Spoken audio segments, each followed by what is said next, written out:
uncertainness. There must be something in the water. Day 7. About to enter the Twilight Zone. I'm following Andrea's family down to the seamounts where I hope to observe them hunting. Irina has been testing our samples and is worried about a harmful algal bloom being somewhere nearby, so I am to keep an eye out for that. Check. I'm also keeping an eye out for more turtles. I know they're out there, ready to dive.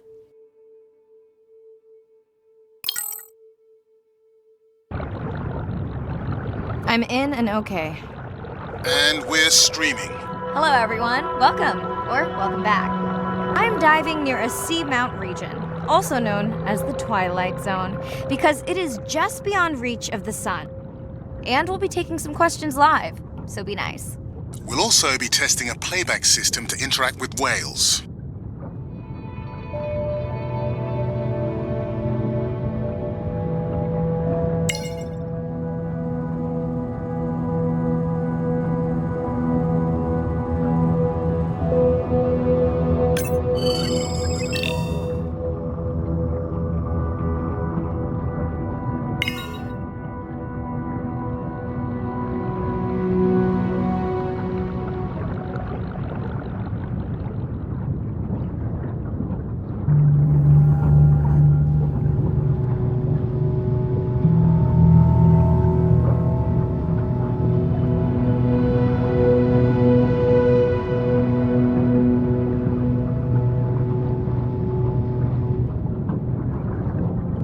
Want to hear something cool?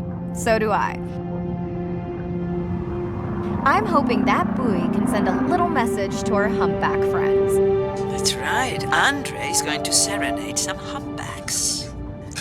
Well, not me, but using a song I generated from other recordings.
Okay, time to see if any humpbacks respond to our song. Jordan wants to know how you will know. Great question. If we have recorded him before, we'll see if the influence of our song affected his. Scientists believe whales from one region can influence the song of whales from another when they mix.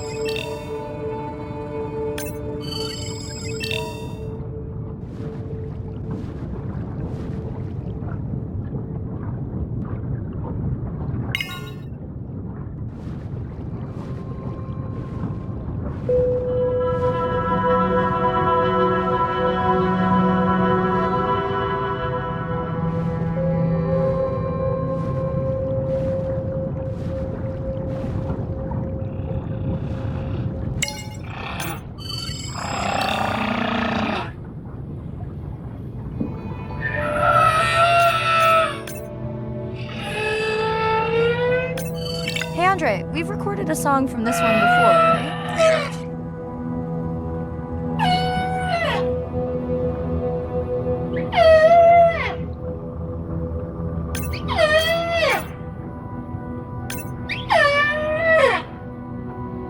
We have. How quickly can you compare his two songs? Well, I need to wait for his song to complete at least one full cycle. And how long is that? 20 minutes, maybe more. Wow, that's a long, slow ballad.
Dana squid. It looks like they're hunting.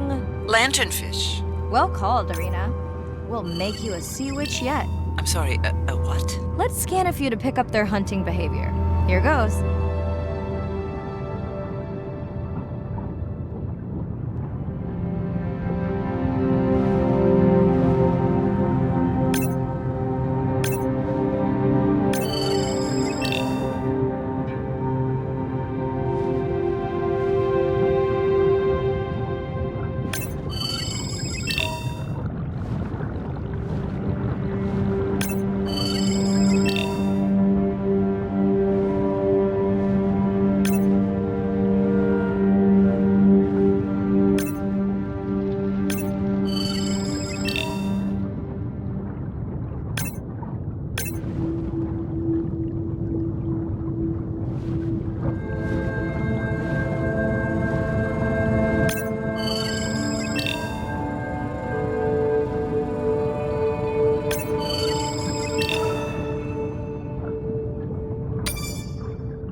Another leatherback turtle, Andre. And feasting on some moon jellies. That is odd. Is that the same one we saw before? It looks bigger, but let me zoom scan it to be sure.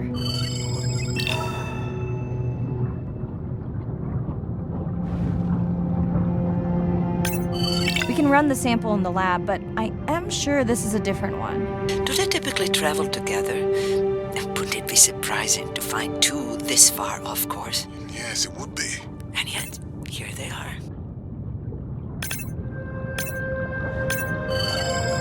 Welcome back, turtles. Enjoy your beautiful moon jellies. Moon jellies are beautiful. There is a decent chance this jelly will regenerate itself. Do tell.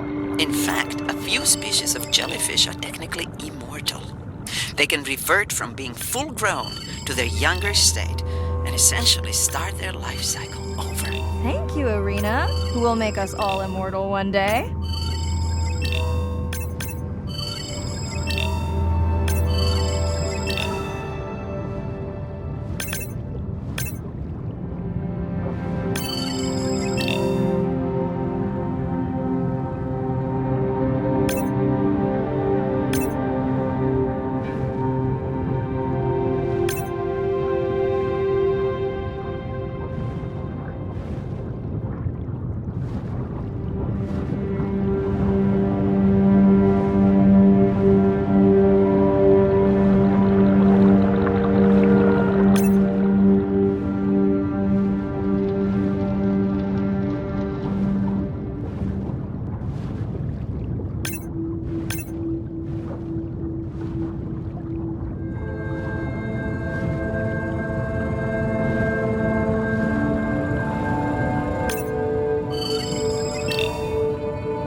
Scott from Denver wants to know if they eat each other. Some do.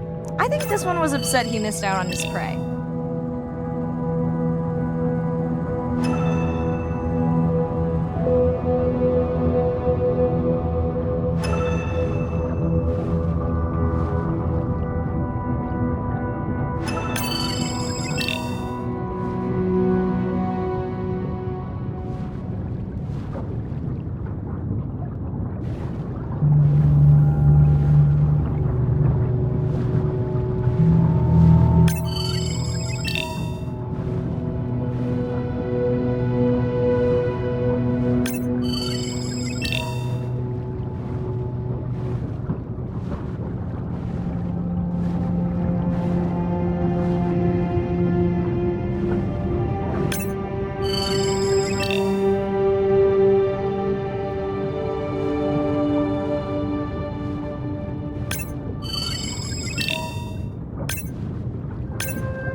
Great. I've been waiting for this. I have just activated your UV light. First of all, don't mess with my suit when I'm diving. Secondly, you spoiled my surprise.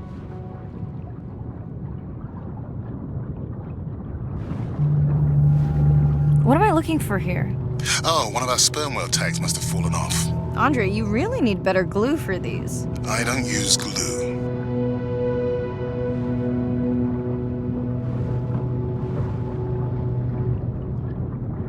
I've tracked down the tag.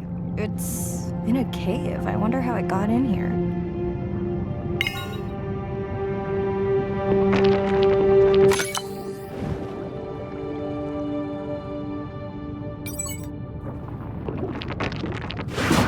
Oh, what the? Mirai, An octopus. are you okay? Other than getting inked in front of a live global audience? You know, you might want to get that off you. It will probably attract predators. Oh, wonderful.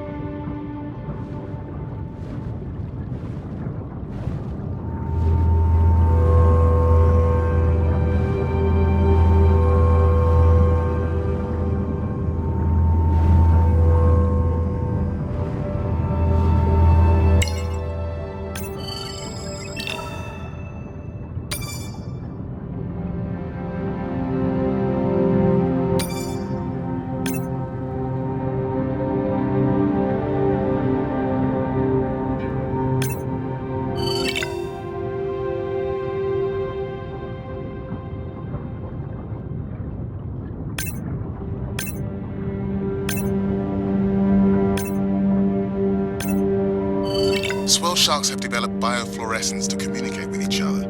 Their eyes have special adaptations for the UV light. Now you can see what a swell shark sees.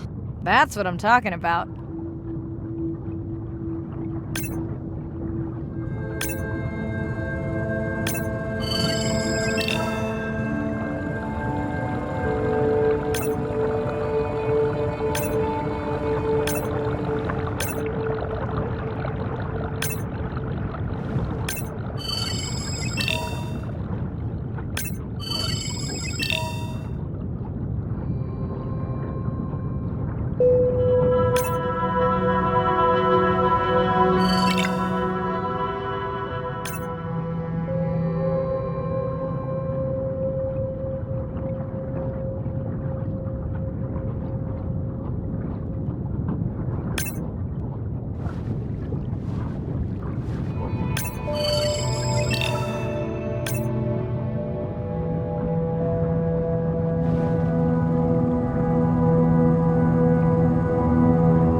Next, you can try the black light I installed in your sub.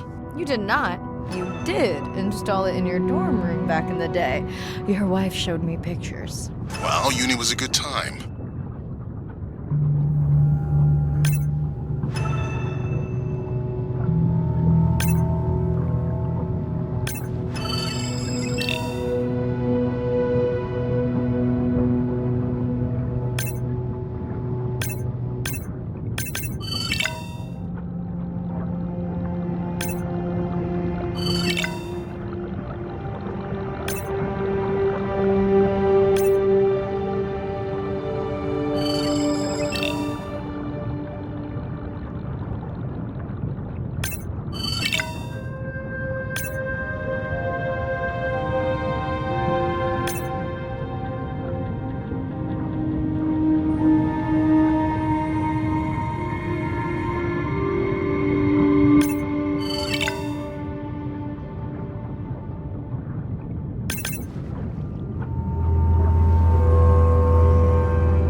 last buoy of the dive. How are you feeling?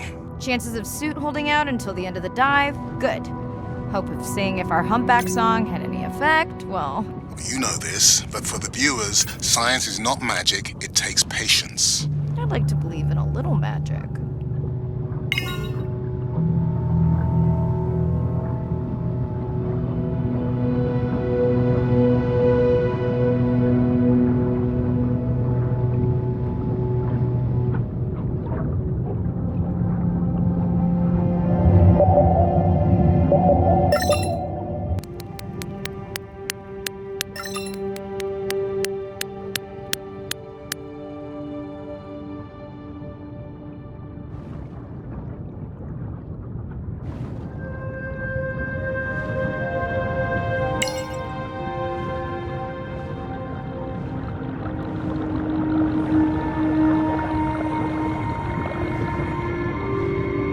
Sperm whale. I think yes, it's hunting. First time we'll be able to document it with Andre's technology.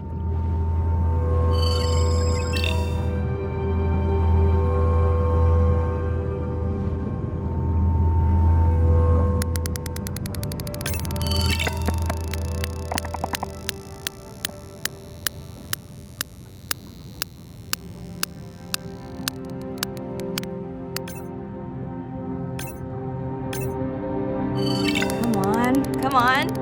And then the buzz. I got it. Raj from Mumbai wants to know, what's the buzz? I think he was making a joke.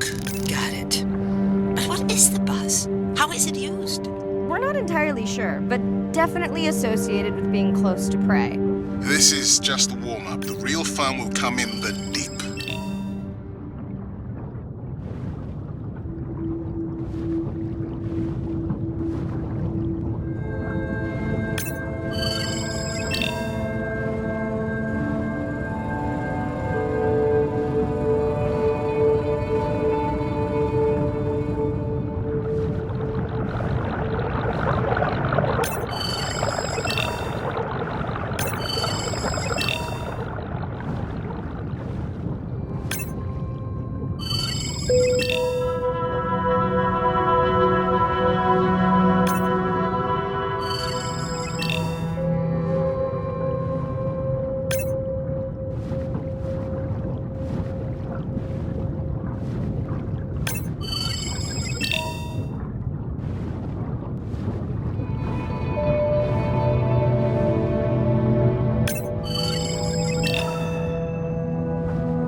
Andre! Well, there's no way these little ones are thousands of miles off course. Right, Andre? Give him a minute. Right. Let's scan a few of these to get their gender.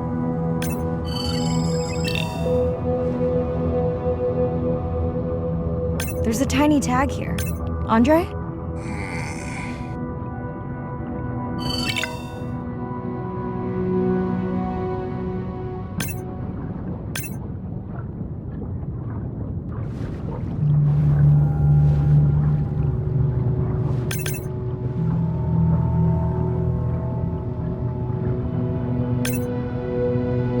Chen from Shanghai wants to know why you care about their gender. Well, their sex is determined by the temperature of their nests. Warming beaches wiped out the turtles in this region. Believe in a little magic now, Andre? I may just start, but let me check on that tag first.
We didn't miss this.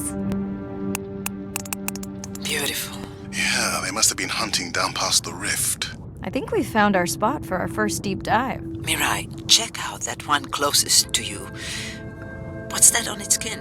Not sure I can catch them. They're headed to the surface. Might just be a scrape from a ship strike. Yeah, let's hope that's all it is. Let's end it here.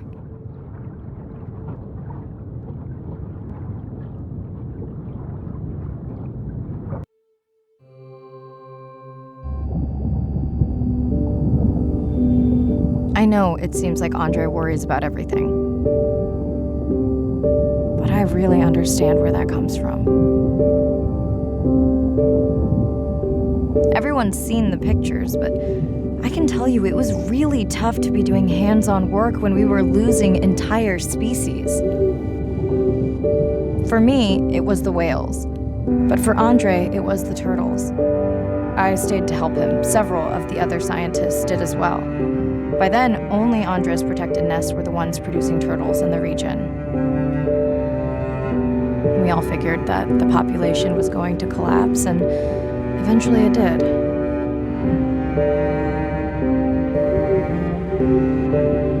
But seeing this large man spend day after day carrying tiny turtles from the nest to the water, it inspired us to stay.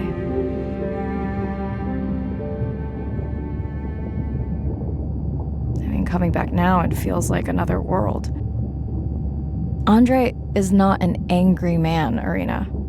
He's just a man who gets angry when he sees people say it's too hard, or that they don't care at all. Yeah.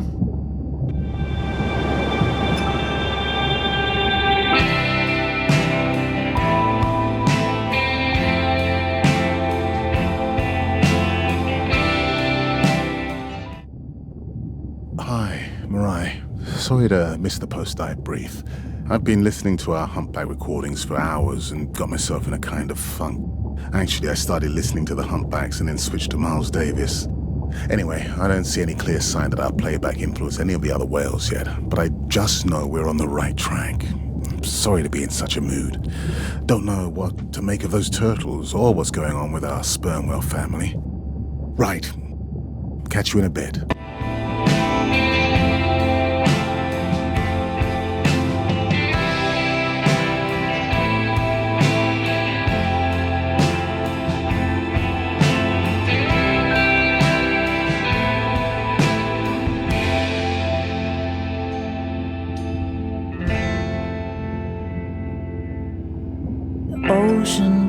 crashes on the rocks, where I go to collect my thoughts of this new life. I think I see a new light. Coral garden lives below, the pink expanse above me grows into a new light.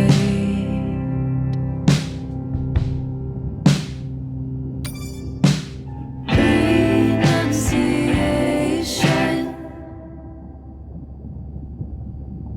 in the eye of the beholder.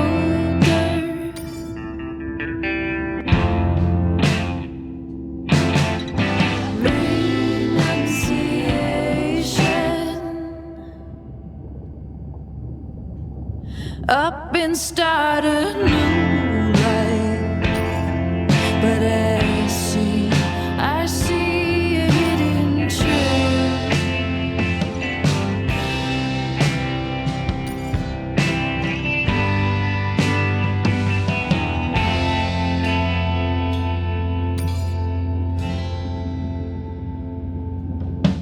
The dolphins rise to my surprise,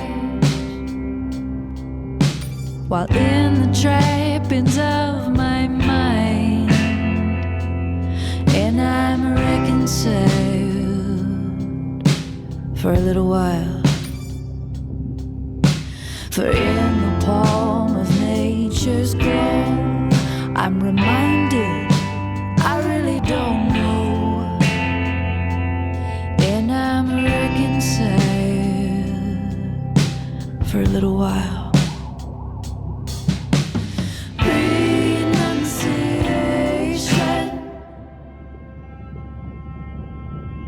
In the eye of the beholder,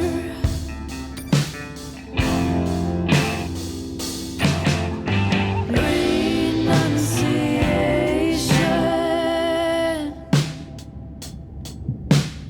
up and start a new life, where I see a hidden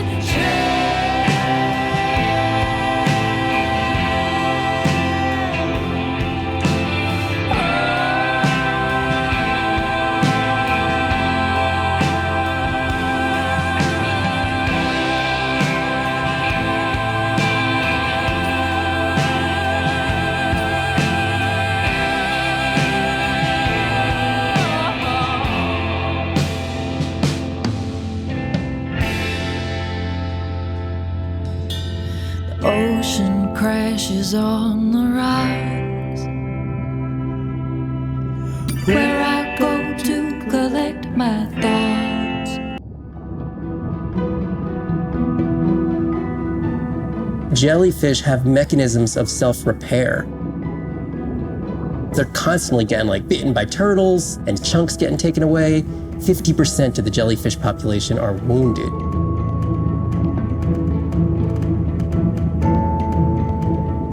So they've gone through 500 million years living, persisting in the ocean in simplicity, and they've come up with some remarkable ways of living. There's something called the immortal jellyfish and how they age, aging in reverse, which we're just beginning to understand, where they get old and then degenerate back into a youth again. In understanding the gene pathways and how this happens, this could look at, humans. We don't have this capacity to age in reverse. It's like Benjamin Button, and it's here. And it just takes the kind of focus and dedication to look at that jellyfish and to grow that jellyfish and to figure out how to use the best available scientific tools to get at this question. It's just about kind of looking super deeply and letting the secrets unfold.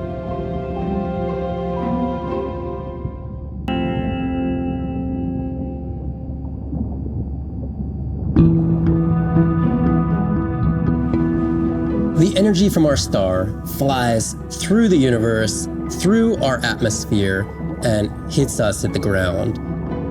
But now when we go underwater, the ocean properties of water are like pure blue filter. So it's going to filter out all these other wavelengths except blue.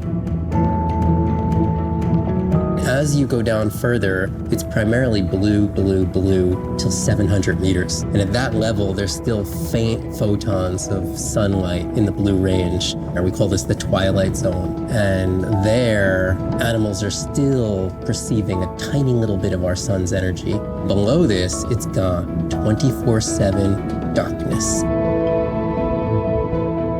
And it turns out that there's a ton of color vision down in the deep. So it's like they're making enough light down there to be able to be satisfying all the eyes of the deep sea creatures. So it's not this totally dark world down there. It's still light. It's just the animals are making the light rather than the sun. We've designed all this technology to kind of satisfy our visual hardware. As I started looking at other animals, they have totally different hardware. And I've been looking at everything through these silly little primate eyes. We have to overcome our humanness to jump behind the world of a shark or another creature and see the world from their perspective. We found a biofluorescent shark, and it only sees right at the blue-green interface. So it's really just tuned to a very similar spectrum to the environment it lives in. This fluorescence was creating greater contrast for the shark. It's like this endless well of information. We're at the very tip of the iceberg.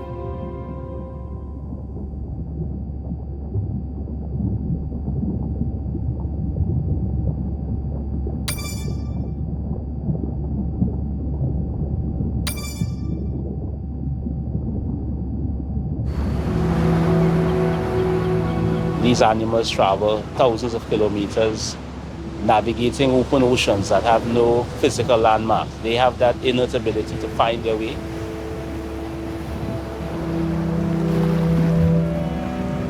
They're only sharing our beach for a short point in time, but they need protection because man has brought an ancient species to near extinction.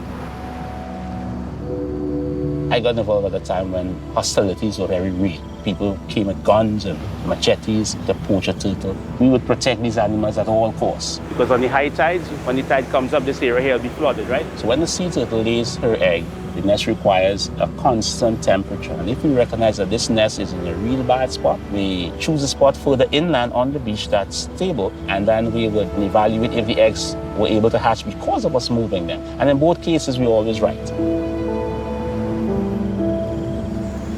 So as the villagers began to benefit from the tourism that turtle conservation was creating, they saw that the turtle was worth more to them alive than dead. The children really love sea turtles. We educate them, but we involve them. And by so doing, we get them to a level of interest where they want to become actively involved. When we first started this conservation work, we would encounter at the height of the nesting season 30, 40 turtles. Now we encounter over 500. That's significant.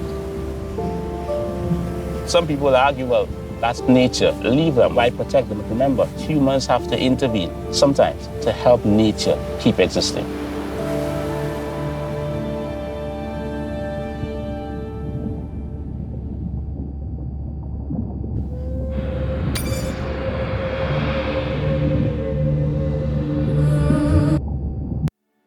Day 12. Spent the last 5 days on an endless series of depth tests of Andre's deep diving suit. Guess he doesn't want me to implode on the live stream. I do hope it's giant squid proof though. The mapping drone located a brine pool near where Andrea's family has been hunting. That is before I went AWOL. Ready to dive.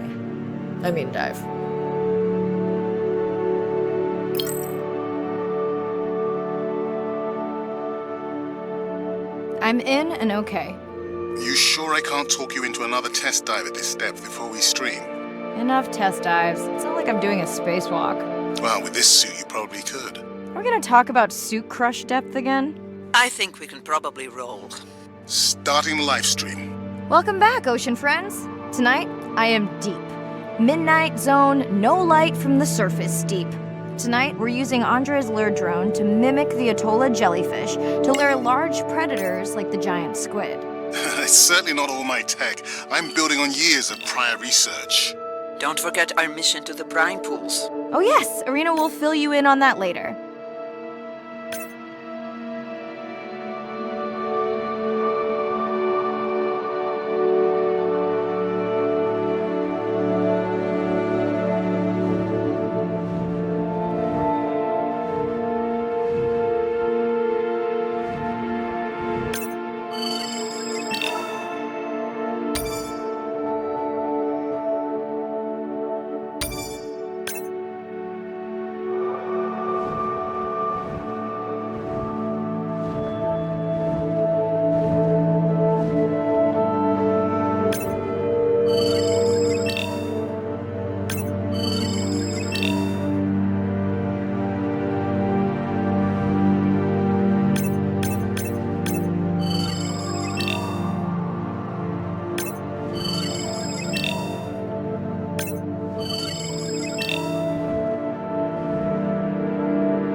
Okay, Andre, how do I find the Lyra drone?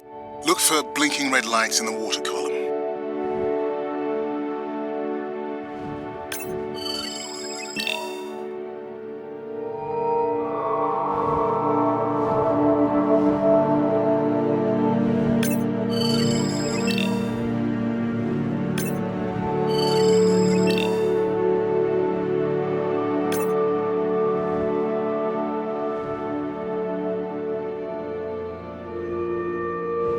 No need to get too close. You can activate the lure from there.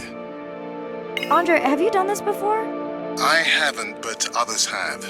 How long until we can expect the Lyra to attract a predator? It's hard to say. It's a big ocean. But if you lose patience, I would find some real Atolla jellyfish. I have a feedback system set up to improve the lure as you scan them. Of course you do. For those watching, we will be scanning these Atolla jellyfish to make sure Andre's lure matches the real thing. It does, but it can always be refined. Not much confidence in humanity, but plenty in himself.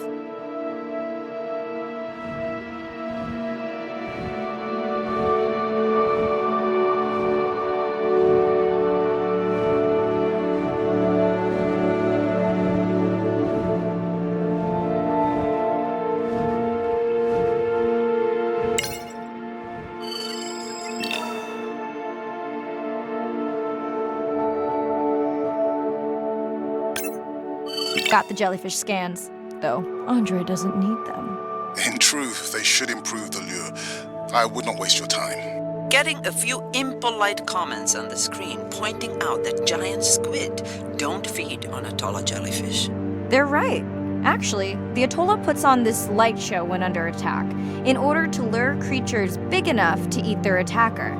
Might have some useful human applications. I think we need more Atolla scans to approve the lure.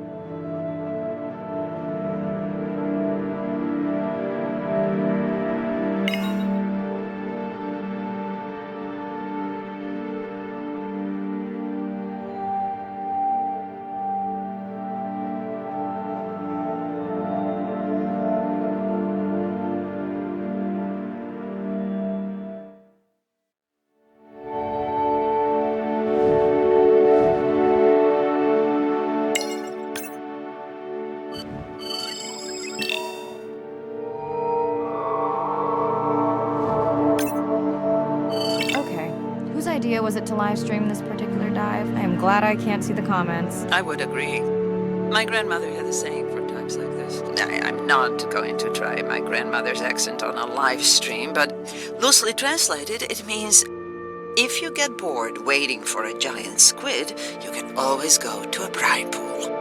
That's a pretty specific saying.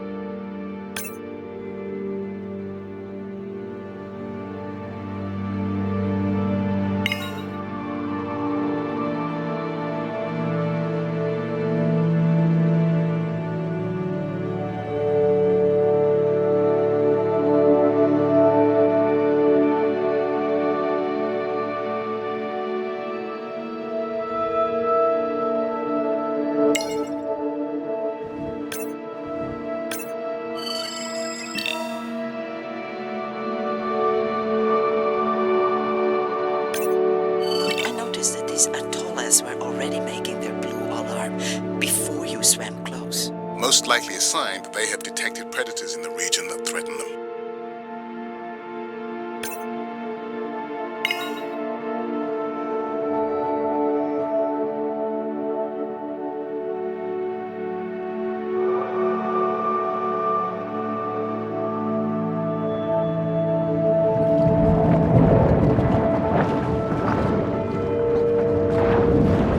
That gave me a chill.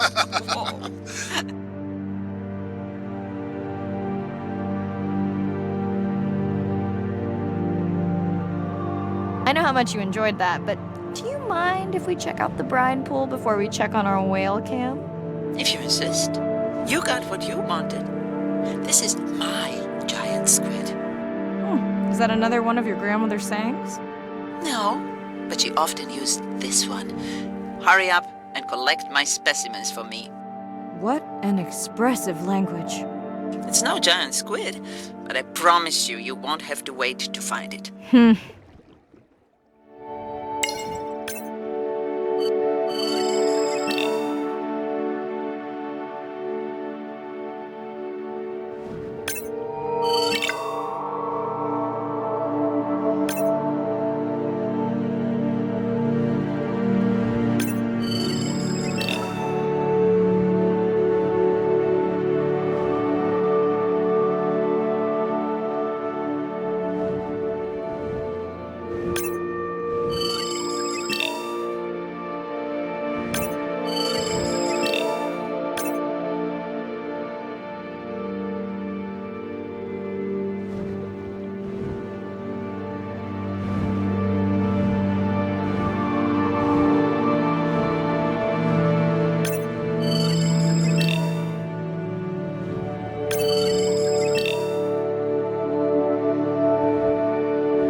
At long last, welcome to the brine pool.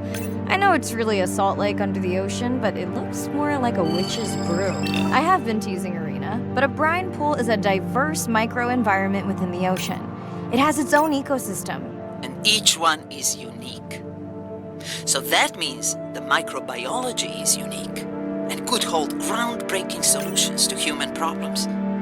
Each time I take new samples into a lab here on this ship, it's this magical discovery moment where I tingle all over. I fund my own research so I can pursue what I know to be important. And people ask me, how much money are you going to spend to collect some bacteria at the bottom of the ocean? If these bacteria hold the cure for a disease that relieves even just a small amount of human suffering, how do you put a price on that? That is some giant squid.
Pushing you a waypoint. Sperm whales are back on the hunt.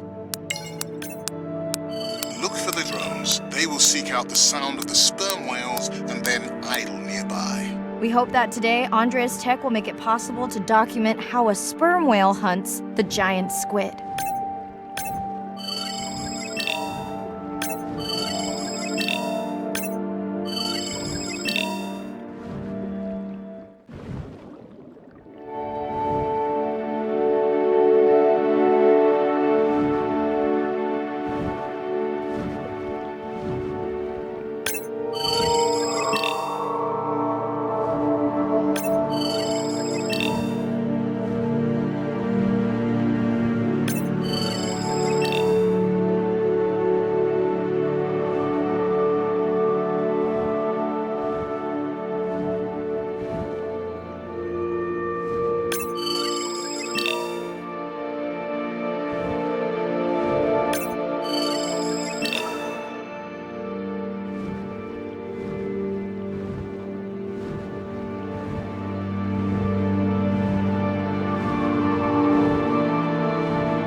Let's go tag some sperm whales so we can eavesdrop on their hunting. One of our viewers wants to know if there is a problem with the link, since the waypoints keep appearing and disappearing. No problem.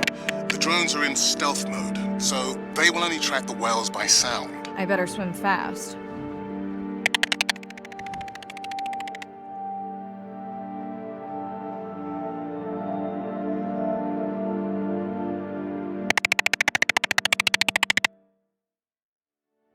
We'll keep good watch over you.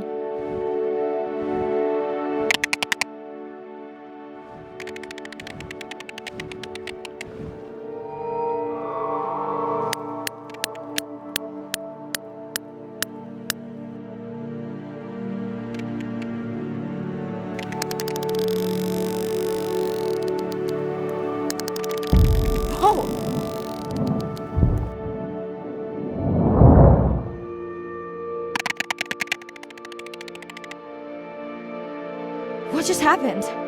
I think the squid knocked the camera right off. I had that camera feed in full screen on my visor, and for a second, I thought it was lights out for me. Sounds like a good time for the sub to pick you up.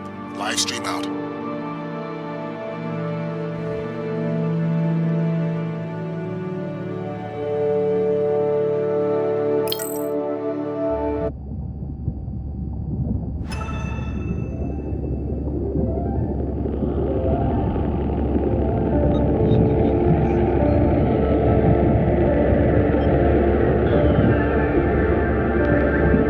Baby, stay with me. I feel it happening, a different scene. It's Irina. Since there's no dive today, I'm going to lose myself in the wet lab to work on those samples you sent up from the brine pool. Hey, have you listened to my daughter's track? Interesting, right? With every inch of me, tonight I sleep. Mirai, remember the tag we found on the turtles? I put it out on the network and I got the strangest message back. I'm gonna take a tender to a small island nearby and check it out. I'll explain everything later. Still no mapping drone, by the way. Demons in my head, they talk to me. Arena didn't qualify for the study. Doctor says we missed the window, whatever that means. Hard to tell what she remembers now. It's tough. Not sure my head's 100% there with school. Honestly, seems like a waste of money. Anyway, see you. It's only just a dream.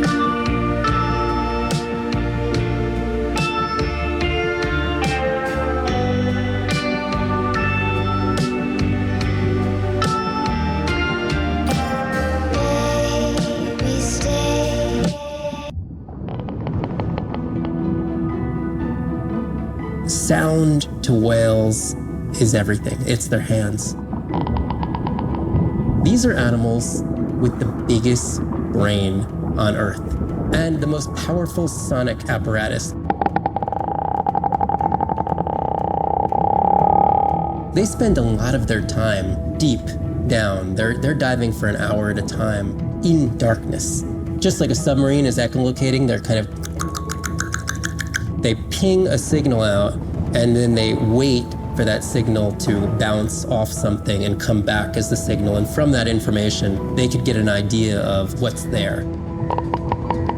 They constantly click, and that click sometimes can be really loud, and you can feel it in your body. It's like going to a DJ and feeling that bass. Once I had an experience with a sperm whale. It clicked, my ears almost like bounced back. It's really an amazing feeling, you know. You don't develop a huge, complicated brain if you're not using it. Whales have little channels of communicating where they could talk to each other hundreds of kilometers away using sound. Sperm whales make clicks in sort of rhythmic patterns that we call codas. Any family might have 20 to 25 different coda patterns that they use when they're having conversations with each other. And some of them are unique to different places in the world. In the Eastern Caribbean, they make a lot of what we call a 1 + 1 + 3. That sounds kind of like this. And that's only ever been recorded in the Caribbean. And it's been identical for the last 35 years. These are really different ways of life that are being labeled by these coda patterns. In the same way that human language is kind of a shorthand for where you come from. You can make a lot of missteps when traveling simply by speaking incorrectly or introducing yourself differently. Do you hug? Do you shake hands? Do you bow?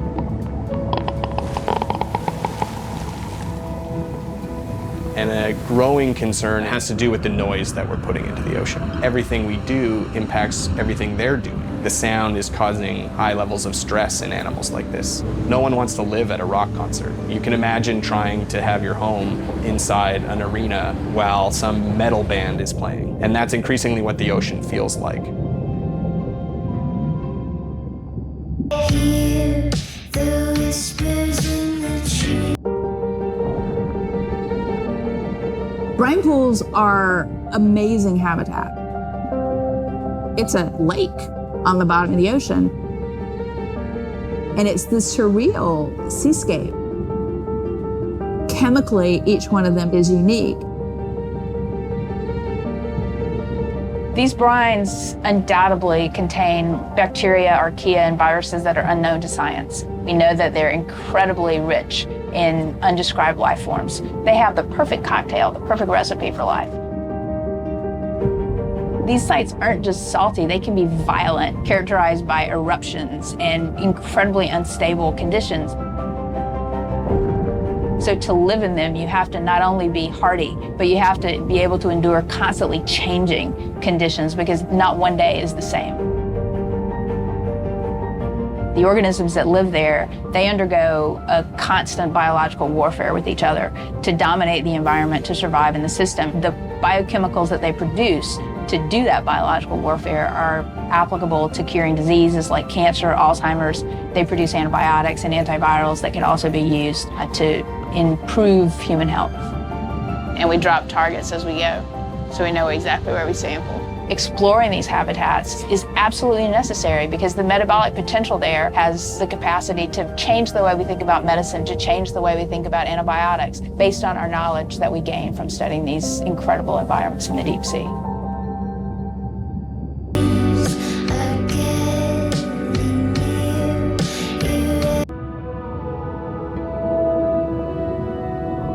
Imagine if I was sent in to go study the Mona Lisa and I come in with a pair of snippers and I'm like, I'm gonna need to cut this baby up a little bit to see what kind of chemical composition is going on there. Like, you wouldn't do that, right?